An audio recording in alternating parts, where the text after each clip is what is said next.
Hello and welcome to my YouTube studio. This is where I capture all the videos for this channel, and I also do client work in this space.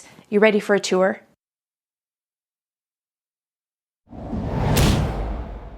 My name is Cree, and on this channel I talk about tech with context.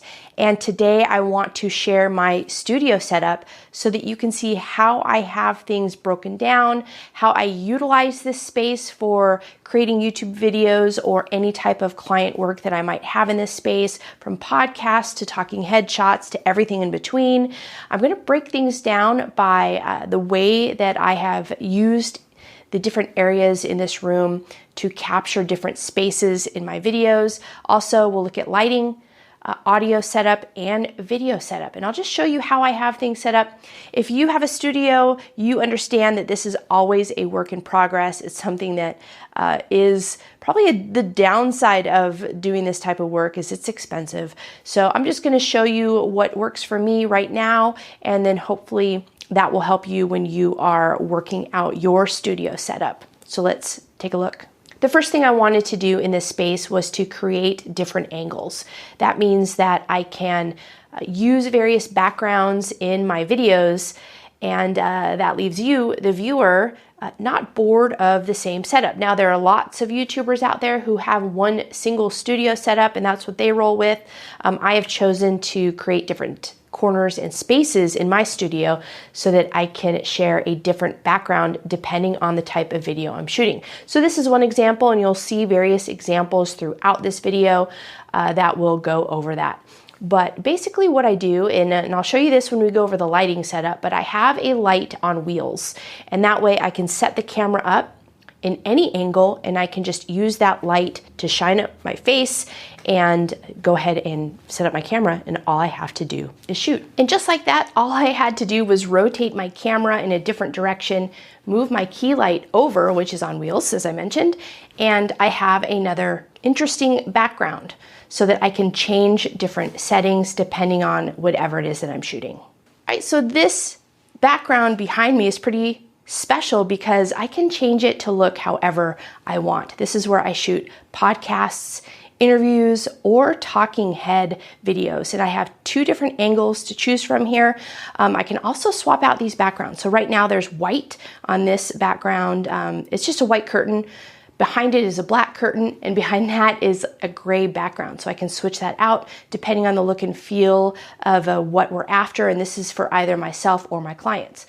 On this wall, I just have a photography background set up. It's like a white brick, faux brick background, basically. I can hang any type of background up there. I have a steamer here in the office, so I can de-wrinkle everything before we go and get ready for a shoot. But either way, what I do is I work with my clients, or I do set design prior to any video shoot. I have it all set up and ready to go so that when my clients get here or when I'm ready to shoot, we have our script and we can start recording right away. Now we've moved into the area of my studio where this is kind of the workspace, the working area. So behind me, I have some audio and video equipment.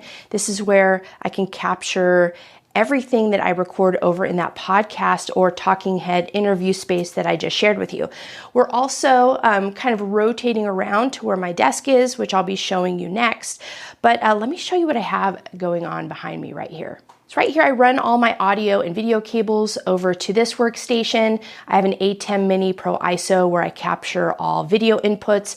I have the Rodecaster Pro 2 where I capture all audio inputs. Here is an old iPad Mini I have laying around. I use this as a monitor. And then over on the right-hand side, if I need to live stream, I can just put a laptop over here and I can live stream. What's great about this space is I can record internally either to the Rodecaster Pro 2. I can also record all the video inputs to an external SSD using the A10 Mini Pro. But I can just sit back here comfortably. My clients are over in the podcast talking headspace, and I can monitor all audio and video from this space, which is right next to my desk. All right, we've made it our way over to my desk space. Arguably, this is where I spend most of my time, and I have various setups already in place here. So if I want to hop on a conference call, do a live stream, record a talking head video for YouTube or for social media, I have everything set up and ready to go right here. I also have this huge light source behind me, which is my window. I definitely take advantage of that while I'm here at my desk, so I don't have to have additional lighting. I've angled my cameras so that it's easy to just take advantage of that lighting if I'm recording videos. But let me just give you a quick tour of the desk. So over here on the left side, I have a boom stand with a microphone. This runs over to my Streamer X, which I'll show you here in a second.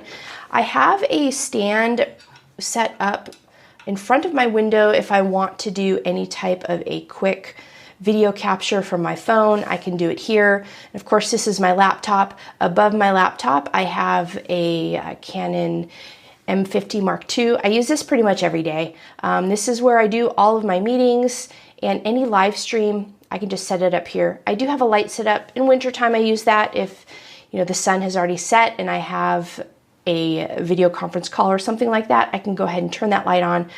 Of course, I have this huge monitor. This is where I do all my video editing. And then over here on the right-hand side of my desk, this is where I have my Streamer X set up. I'm using the Atomos Ninja 5 so that if I want to record anything that's going into the Streamer X, I can do so right here. And above the Streamer X, I can mount another camera here. And then on the right, I have another microphone set up. So all I have to do is plug in whatever microphone I'm using at the time. I can capture any type of video that I need to very quickly at any moment in time. I can move it right over to my laptop and start editing.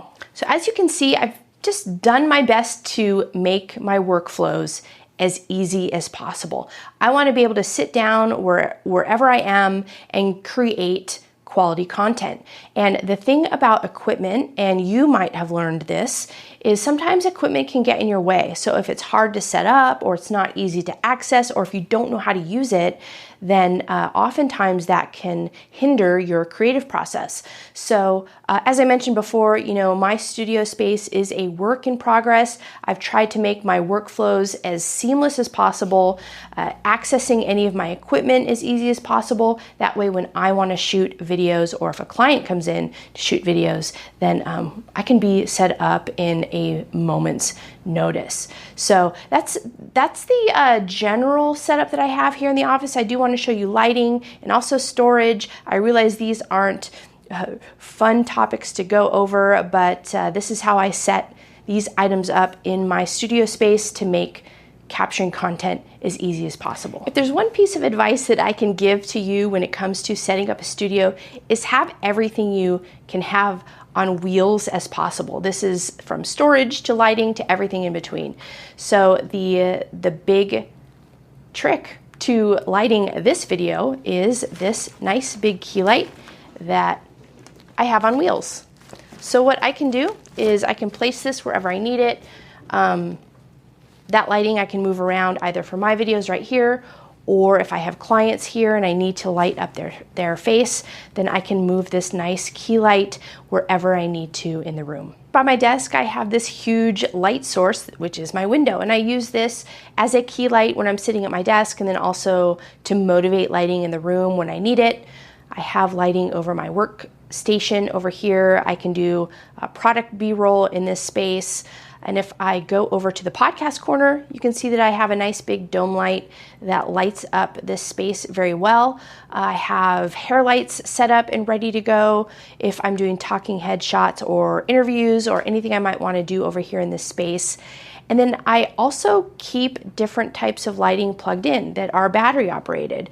These are different types of lights that I can pull into the set whenever I need to. I can add any color to any background at any time, and it makes this setup really fun to use because of all of the lighting options that I have available to me. And then lastly, when it comes to storage, I have different storage areas all over the studio, and I try to store items wherever I think I'm going to need to grab them.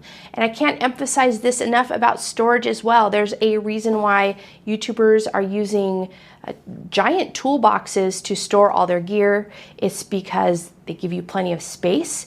They're organized because of tool organization. That works really well with video production, storage. Everything is on wheels. Again, you can see that common theme that I have in my studio space. So I have a storage set up here. I also have one back here. You can kind of see it, the corner right here in my office. I also have this audio cart.